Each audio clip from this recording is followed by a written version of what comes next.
apakah ketika free float dinaikkan menjadi 15% itu menjamin likuiditas? Enggak.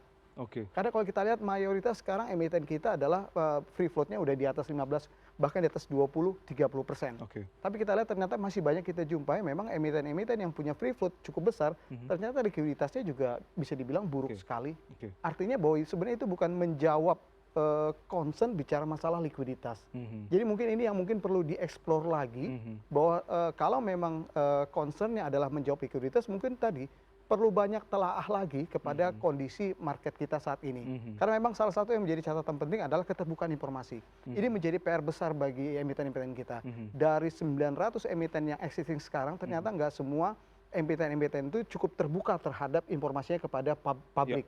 Atau let's say kepada media.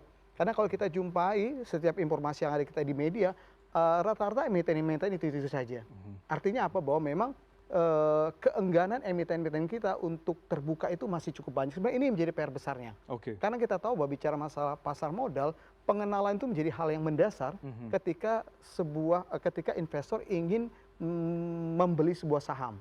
Artinya apa? Ini bisa menjadi dasar bahwa kenapa sampai saat ini bahwa Indonesia, pasar modal kita bicara masalah likuiditas itu sangat buruk sekali. Memang kalau lihat ada terjadi peningkatan, tapi kalau kita lihat likuiditas kita ini banyak ditopang oleh saham-saham konglomerasi, khususnya dalam 1 tahun terakhir sekarang.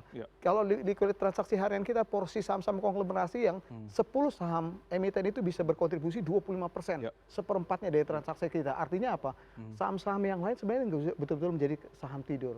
Jadi sebenarnya kalau ini ditreatment dengan yang tadi yang sudah 30%, justru ini menghasilkan beban tersendiri bagi emiten yang sekarang. Yang ketiga adalah ini tentu menjadi hambatan bagi tadi perusahaan-perusahaan yang mau masuk ke bursa.